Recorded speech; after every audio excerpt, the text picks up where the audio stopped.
हाँ तो मेरे प्यारे बच्चों, कैसे हैं आप लोग। आशा करते हैं कि अच्छे होंगे, स्वस्थ होंगे और मन लगाकर पढ़ाई कर रहे होंगे।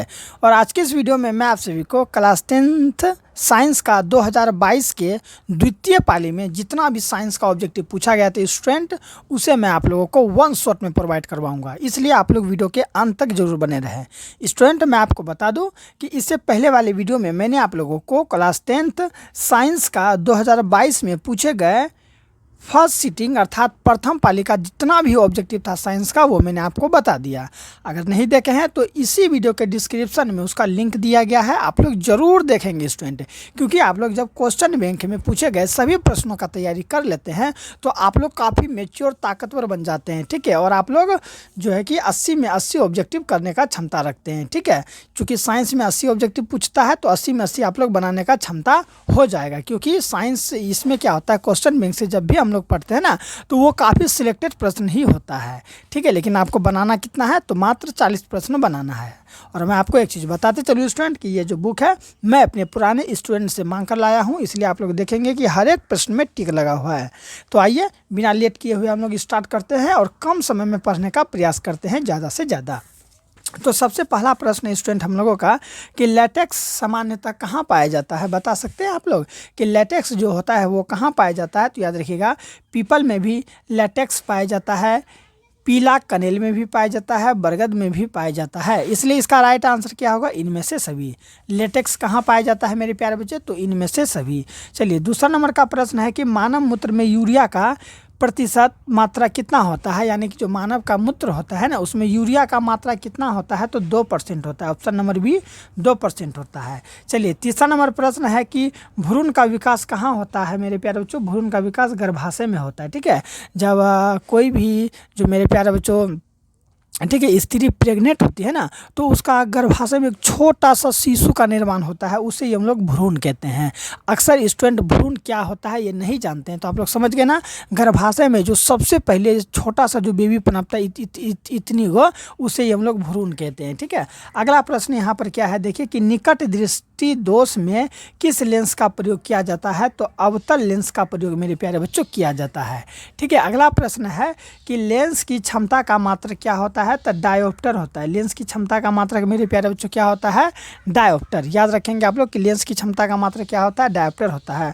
अगला प्रश्न है कि 1 किलोवाट मेरे प्यारे बच्चों 1 किलोवाट घंटा बराबर होता है, 1 किलोवाट घंटा बराबर होता है 3.6 गुना 10⁻6 जूल के बराबर होता है, ठीक है। अगला प्रश्न यहाँ क्या है, प्रकाश का चाल न्यूनतम होता है मेरे प्यारे बच्चों, ठीक है। प्रकाश का चाल न्यूनतम होता है कांच में, ठीक है। कांच में जो प्रकाश का चाल होता है वो न्यूनतम होता है। नेक्स्ट प्रश्न है यहाँ पर कि निम्न में किस लेंस की फोकस दूरी धनात्मक होती है, कौन सा लेंस है मेरे प्यारे बच्चों जिसकी फोकस दूरी धनात्मक होती है। तो याद रखेंगे आप लोग मेरे प्यारे बच्चों कि उत्तल लेंस की फोकस दूरी हमेशा धनात्मक होती है। मैं आप लोगों को 80 ऑब्जेक्टिव बताऊंगा, आप लोग हर एक प्रश्न को बहुत ही बारीकी से और अच्छा तरीका से तैयारी कर ले स्टूडेंट, ताकि आप लोग एग्जाम में काफ़ी अच्छा मार्क्स ला पाएंगे। अगला है कि आयोडीन को निम्नलिखित में किस द्रव्य को घोलने, ठीक है, किस द्रव्य को घोलने से टिंचर आयोडीन बनता है मेरे प्यारे बच्चों, तो एथिल एल्कोहल, ठीक है। एथिल एल्कोहल को घोलने पर क्या बनता है, तो टिंचर आयोडीन बनता है। नेक्स्ट प्रश्न है कि यहाँ देखिए डालडा में उपस्थित वसा मेरे प्यारे बच्चों, डालडा का जो होता है ना डालडा, ठीक है, डालडा में उपस्थित वसा अम्ल किस जो है कि प्रकृति का होता है, तो संतृप्त प्रकृति का होता है।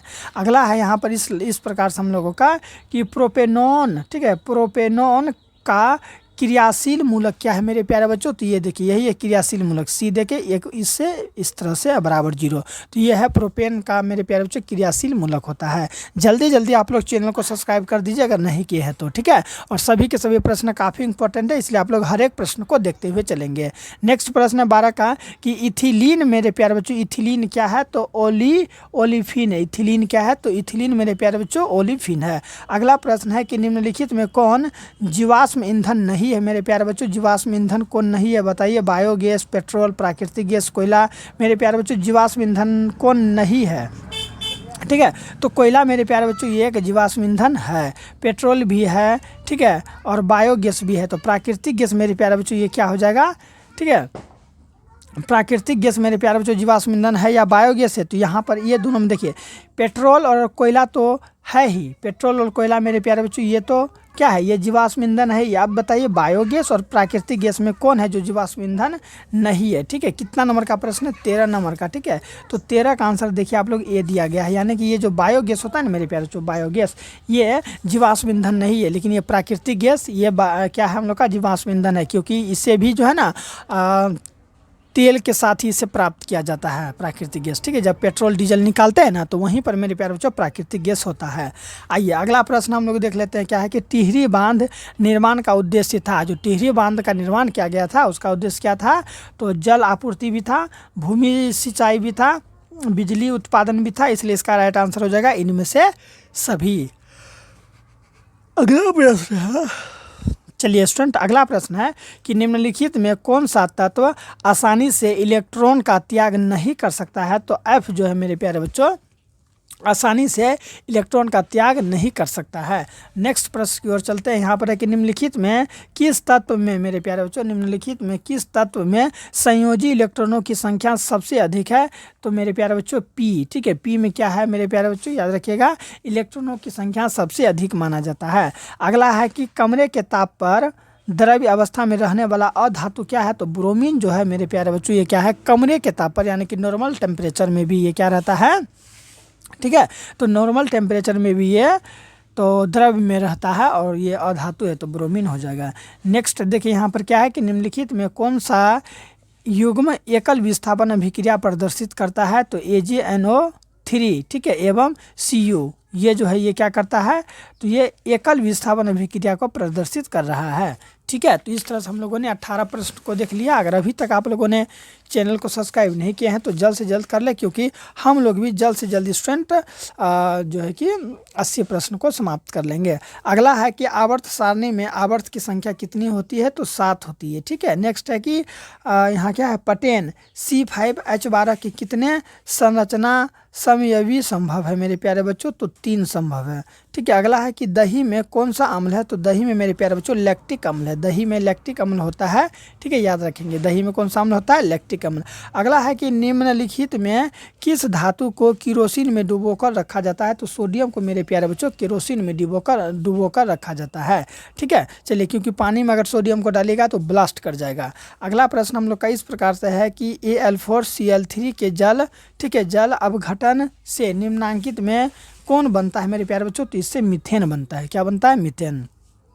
अगला देख लीजिए कि वह धातु जो सिर्फ अम्लराज में घुलता है उसे हम लोग क्या कहते हैं? चांदी होता है। औरम ठीक है Au इसका संकेत होता है। ठीक है, जो केवल किस में घुल जाता है घुलता है? तो अम्लराज में घुलता है। आप लोग कमेंट करके बताएंगे कि अम्लराज मेरे प्यारे बच्चों किसे कहा जाता है।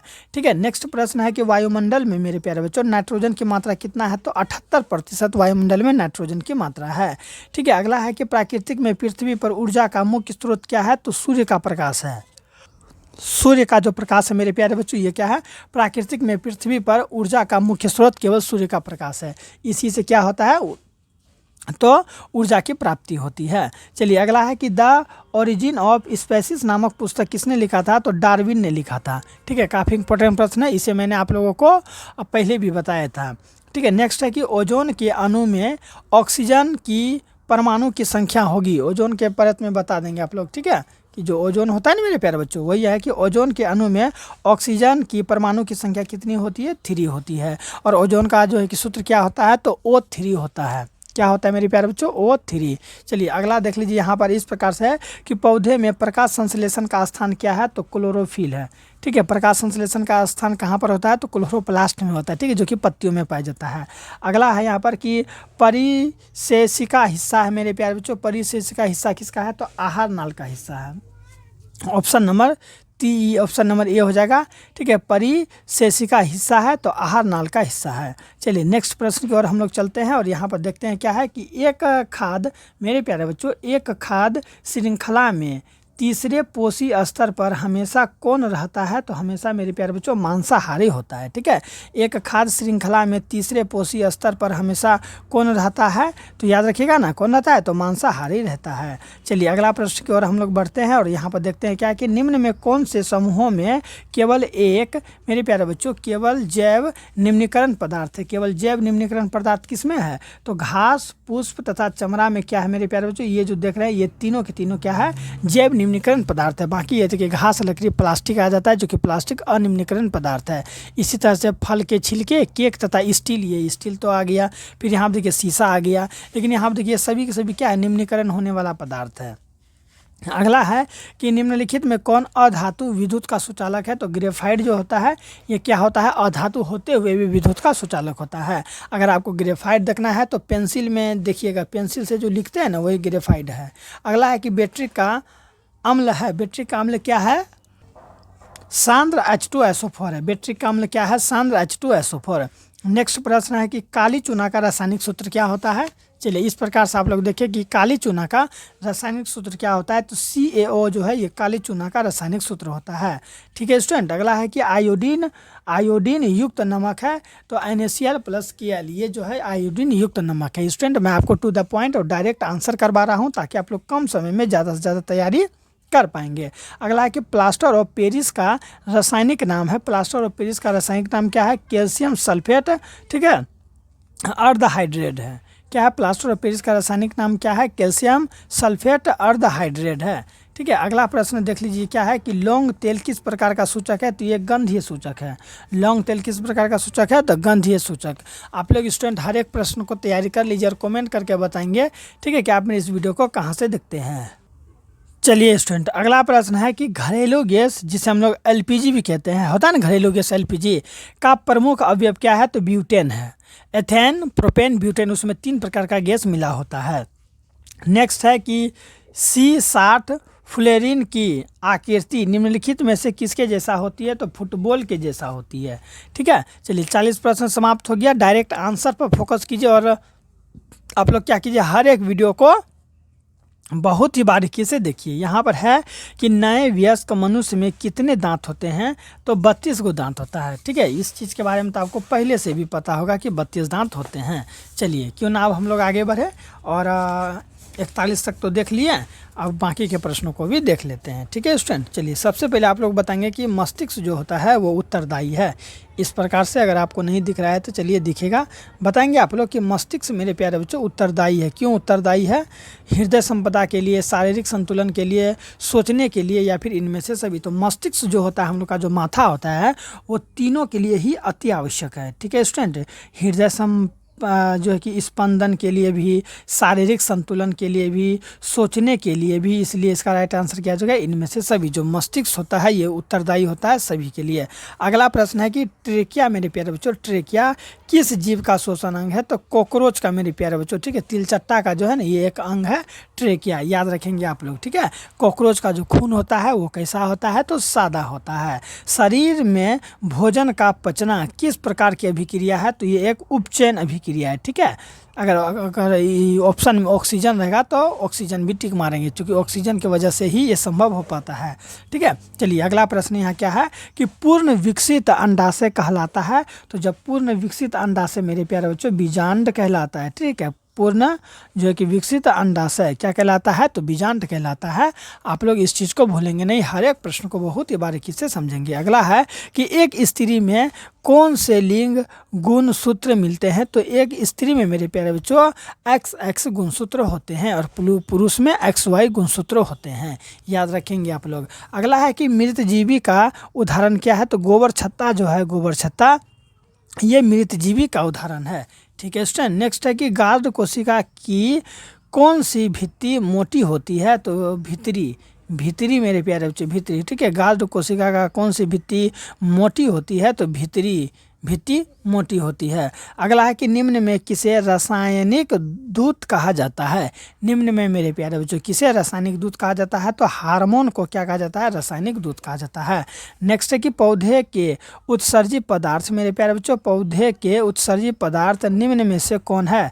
तो याद रखिएगा रेजिन, गोंद, टैनिन, इनमें से सभी जो है ये क्या है, पौधे के उत्सर्जी पदार्थ हैं। ठीक है। तो इस प्रकार से हम लोग का 50 नंबर का भी सॉल्व हो जाता है। अब आइए हम लोग 51 नंबर का देखते हैं। क्या है कि मानव हृदय में कोष्ठकों की संख्या कितनी है। तो मानव हृदय में मेरे प्यारे बच्चों कोष्ठकों की संख्या कितनी है, तो 4 है। ठीक है। अगला है कि निम्न में जो है कि हेटेरोक्राइन ग्रंथि है विरिसन। ठीक है। हेटेरोक्राइन ग्रंथि क्या है? तो विरेचन है। अगला प्रश्न क्या है यहाँ पर देखिए कि पौधों में गैसों का आदान प्रदान होता है मेरे प्यारे बच्चों, रंध्र से होता है। ठीक है, पौधों में मेरे प्यारे बच्चों गैसों का आदान प्रदान किससे होता है? तो रंध्र से होता है। इस चीज़ को आप लोग याद रखेंगे। अगला प्रश्न है कि निम्नलिखित में कौन पुरुष हार्मोन है? तो टेस्टोस्टेरोन जो है ये क्या है हम लोग का? ठीक है, तो ये एक पुरुष हार्मोन है। क्या? यही टेस्टोस्टेरोन। चलिए अगला प्रश्न क्या है यहाँ पर कि किण्वन क्रिया पाई जाती है?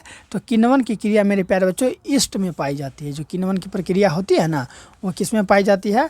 तो ईस्ट में पाई जाती है। अगला है कि प्रकाश संश्लेषण होता है मेरे प्यारे बच्चों, तो प्रकाश संश्लेषण दिन में होता है। नेक्स्ट है कि लेंस की आवर्धन का ऐसा मात्रक क्या होता है? जो लेंस होता है ना, उसकी जो है कि आवर्धन का ऐसा मात्रक क्या होता है? तो याद रखिएगा, लेंस का आवर्धन ये जो है ना ऐसा मात्रक नहीं होता है, वो मात्रक विहीन होता है। कम समय में ज़्यादा पढ़ने के लिए आप हमारे चैनल को सब्सक्राइब कर सकते हैं। ठीक है स्टूडेंट, साथ साथ अपने दोस्तों को भी शेयर कर सकते हैं। किसी अंतरिक्ष यात्री को आकाश कैसा प्रतीत होता है? तो याद रखेंगे आप लोग कि कैसा प्रतीत होता है मेरे प्यारे बच्चों, कैसा प्रतीत होता है? तो काला प्रतीत होता है। ठीक है, किसी अंतरिक्ष यात्री को जो है ना आकाश कैसा प्रतीत होता है? काला? जी नहीं, नीला प्रतीत होता है। ठीक है, यहाँ काला दे दिया है, नीला होगा इसका राइट आंसर। चलिए नेक्स्ट प्रश्न की ओर हम लोग चलते हैं। अगर आप लोग अंतरिक्ष से, ठीक है, किसी अंतरिक्ष यात्री को आकाश कैसा प्रतीत होता है? तो आकाश तो मेरे प्यारे बच्चों काला प्रतीत होता है। ठीक है, पृथ्वी हम लोग का नीला प्रतीत होता है। ठीक है, काला होगा इसका राइट आंसर। ठीक है, याद रखिएगा कि किसी अंतरिक्ष यात्री को आकाश कैसा प्रतीत होता है? तो काला, लेकिन पृथ्वी कैसा प्रतीत होता है? तो नीला होता है। गोलीय दर्पण के परावर्तक पृष्ठ की, ठीक है मेरे प्यारे बच्चों, गोलीय दर्पण के परावर्तक पृष्ठ की वृत्ताकार सीमा रेखा का व्यास कहलाता है। तो गोलीय दर्पण का मेरे प्यारे बच्चों द्वारक कहलाता है। गोलीय दर्पण का क्या कहलाता है? द्वारक कहलाता है। ठीक है, नेक्स्ट है इस प्रकार से कि किस दर्पण में दूर की वस्तु का प्रतिबिंब सदैव सीधा होता है? ठीक है, तो समतल अथवा उत्तल में। ठीक है, समतल अथवा उत्तल में क्या होता है? दूर की वस्तु सदैव सीधी होती है। क्या होती है मेरे प्यारे बच्चों? सदैव सीधी होती है। चलिए बातों ही बातों में हम लोगों ने 60 प्रश्न को समाप्त कर लिया और मात्र 20 प्रश्न बचा हुआ है, इसे भी हम लोग जल्दी से देख लेते हैं। और आपको पता है कि यहाँ पर जितना भी प्रश्न है कितना इंपॉर्टेंट सब है। अवतल दर्पण की फोकस दूरी मेरे प्यारे बच्चों हमेशा ऋणात्मक होती है, इस चीज़ को याद रखेंगे। ठीक है, अगला है कि किस दर्पण से हमेशा छोटा से किस जो है कि दर्पण में हमेशा वस्तु से छोटा प्रतिबिंब बनता है? तो उत्तल में। ठीक है, उत्तल में स्टूडेंट, उत्तल में याद रखिएगा, उत्तल दर्पण में। अगला है कि प्रकाश का प्राथमिक वर्ण क्या है? तो प्रकाश का प्राथमिक वर्ण नीला, हरा, लाल, इनमें से सभी है। ठीक है, प्राथमिक वर्ण होता है। अगला है कि तारों का टिमटिमाना प्रकाश की किस घटना को दर्शाता है? तो प्रकाश के अपवर्तन को दर्शाता है। ठीक है स्टूडेंट, तारों का जो टिमटिमाना है प्रकाश की जो है कि किस घटना को दर्शाता है मेरे प्यारे बच्चों? तो प्रकाश के अपवर्तन को ये क्या करता है? दर्शाता है। चलिए ना हम अब आगे बढ़ते हैं। यहाँ पर क्या है कि ईंधन है, तो CNG भी एक ईंधन है, LPG भी ईंधन है, लकड़ी भी एक ईंधन है, इसलिए इसका राइट आंसर जो है इनमें से सभी के सभी क्या है मेरे प्यारे बच्चों?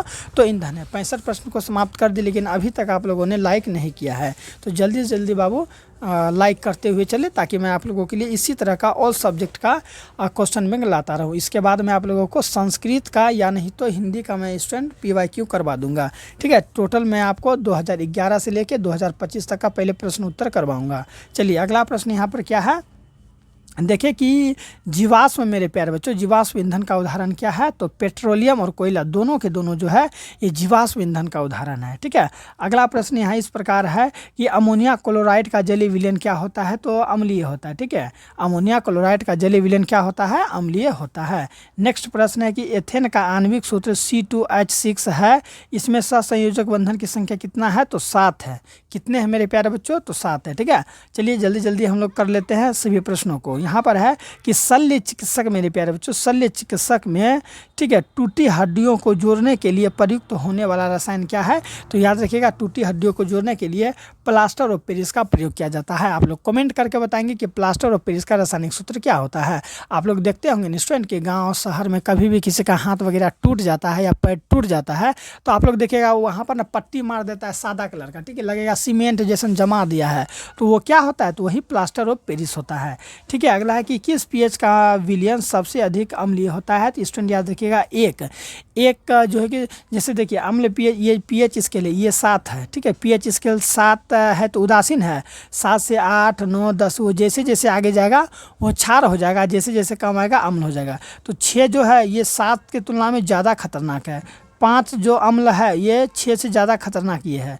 फिर 5 से ज़्यादा खतरनाक 4 वाला अम्ल है, ठीक है, जिसका पीएच मान 4 है वो 5 से ज़्यादा खतरनाक है।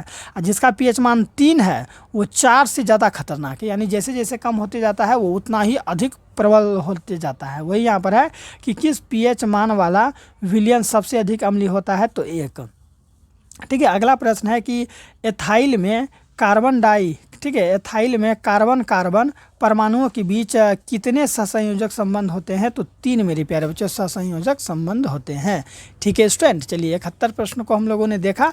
अगला प्रश्न है कि क्यूप्राइट निम्नांकित में किस धातु का अयस्क है? तो Cu का, ठीक है, क्यूप्रम का अयस्क है। अगला प्रश्न है कि किसी विद्युत बल्ब का, ठीक है, अनुमतांक 220 वोल्ट तथा 120 वाट है। इस जो है कि स्टूडेंट जब इसे 110 वोल्ट पर प्रचालित, मेरे प्यारे बच्चों, प्रचालित करते हैं तब इसके द्वारा, मेरे प्यारे बच्चों, इसके द्वारा उपयुक्त शक्ति क्या होगा? तब 25 वाट होगा। कितना वाट होगा? 25 वाट। चलिए इसके निकालने का फार्मूला होता है, आप लोग को याद है तो कमेंट में बताइए। चलिए 74 नंबर का अब आप लोग जवाब दीजिए, ठीक है स्टूडेंट। यहाँ पर क्या है कि निम्नलिखित में कौन किसे लंबे विद्युत धारावाही तार के निकट चुंबक के क्षेत्र का सही वर्णन जो है कि करता है? तो ऑप्शन नंबर डी, ये जो है चुंबक के क्षेत्र की संकेंद्रण क्षेत्र रेखाओं का, जो कि रेखाओं का केंद्र तार होता है, ठीक है। रेखाओं का केंद्र क्या होता है? तो तार होता है। अगला है कि प्रतिरोध का एसआई मात्रक क्या होता है? जल्दी से जवाब देंगे स्टूडेंट 75 नंबर का कि प्रतिरोध का एसआई मात्रक क्या होता है? तो आमीटर जो है ये प्रतिरोध का एसआई मात्रक होता है। फिर नेक्स्ट है कि जब एक से अधिक प्रतिरोध, ठीक है, श्रेणी क्रम में जुड़े हो, किस क्रम में बात किया जा रहा है? तो श्रेणी क्रम में जुड़े हो तब कौन सी जो है कि भौतिक राशि, मेरे प्यारे बच्चों, उनमें जो है कि समान रहती है? तो विद्युत धारा जो है कि क्या रहती है? उनमें समान रहती है। भूलेंगे नहीं, हर एक प्रश्न का तैयारी आप लोग करेंगे। अगला है कि अनवीकरणीय ऊर्जा है तो कोयला से प्राप्त ऊर्जा, कोयला से प्राप्त ऊर्जा को हम लोग अनवीकरणीय ऊर्जा कहेंगे, ठीक है। सौर ऊर्जा, पवन ऊर्जा, महासागरीय ऊर्जा, ये क्या है? नवीकरणीय ऊर्जा है, क्योंकि इन तीनों का जितना भी प्रयोग किया जाए वो समाप्त नहीं होगा। अगला है कि एक पारदर्शी गोलीय कवच की बाहरी त्रिज्या 20 सेंटीमीटर तथा भीतरी त्रिज्या 9.8 सेंटीमीटर 19.8 सेंटीमीटर है। तो त्रिज जो है कि आपतित, मेरे प्यारे बच्चों, त्रिज्या जो है कि आपतित प्रकाश के लिए यह कैसा व्यवहार करेगा? तो याद रखिएगा कैसा व्यवहार करेगा? अवतल लेंस की भांति व्यवहार करेगा, ठीक है। ऑप्शन नंबर डी, अवतल लेंस की भांति क्या करेगा मेरे प्यारे बच्चों? तो व्यवहार करेगा। क्यों? अब हम लोग अगला प्रश्न को देख सकते हैं, बिल्कुल देख सकते हैं। तो जल्दी वो जवाब देंगे आप लोग कि ऊर्जा के, मेरे प्यारे बच्चों, ऊर्जा के 2 नवीकरणीय स्रोत क्या है? तो याद रखिएगा कोयला तथा पेट्रोलियम जो है, कोयला तथा पेट्रोलियम क्या है? ऊर्जा के 2 नवीकरणीय स्रोत है। ऊर्जा के 2 नवीकरणीय स्रोत क्या जगह? कोयला तथा पेट्रोल। अगला प्रश्न चलिए हम लोग देखते हैं, यहाँ पर है 80 नंबर का, जो कि इस वीडियो का अंतिम प्रश्न होने वाला है स्टूडेंट। तो जवाब देंगे आप लोग कि उत्तम ऊर्जा का स्रोत वह होता है, उत्तम ऊर्जा का स्रोत क्या होता है? जो सरलता से सुलभ हो, यानी कि जो आसानी से मिल सके, जो प्रति एकांक आयतन अथवा प्रति एकांक द्रव्य में अधिक कार्य करे, यानी कि थोड़ा सा में वो क्या करे? ज़्यादा से ज़्यादा काम करे, ठीक है। जिसका भंडारण तथा परिवहन निश्चित हो, जिसे हम लोग आसानी से रख सकते हैं और आसानी से एक स्थान से दूसरे स्थान लेके जा भी सकते हैं। इसलिए इसका राइट आंसर हो जाएगा इनमें से सभी गुण। इनमें से जो सभी गुण है यही एक उत्तम ऊर्जा, अच्छा ऊर्जा का एक स्रोत है, जो कि एलपीजी के तौर पर है। स्टूडेंट आई होप आप लोग 80 के 80 प्रश्न 2022 के द्वितीय पालिका देख लिए होंगे। अगर अच्छा लगा होगा तो चैनल को सब्सक्राइब कर लीजिए। ये सभी के सभी सब्जेक्टिव प्रश्न सब है स्टूडेंट। मैं आपको स्टूडेंट पिछले वीडियो में यानी कि 2021 का बता दिया, फिर आज 2021 का बताएं, 2021 का द्वितीय पालिका बताएं, फिर इस वीडियो में ये वीडियो जो आया ना, इससे पहले वाले वीडियो में 2022 का प्रथम पाली बता दिए और इसमें 2022 का द्वितीय पाली। तो इस तरह से हम लोग का समाप्त हो गया 2022 का। अब मैं आप लोगों के स्टूडेंट 2023 में पूछे गए, यहाँ पर देख सकते हैं कि 2023 में पूछे गए प्रथम पाली का ऑब्जेक्टिव लेके आऊँगा, ठीक है स्टूडेंट। अगर अच्छा लगा होगा तो चैनल को सब्सक्राइब करके अपने दोस्तों को शेयर जरूर करेंगे स्टूडेंट, ठीक है। मिलते हैं नेक्स्ट वीडियो में। बाबू अपना ख्याल रखिएगा।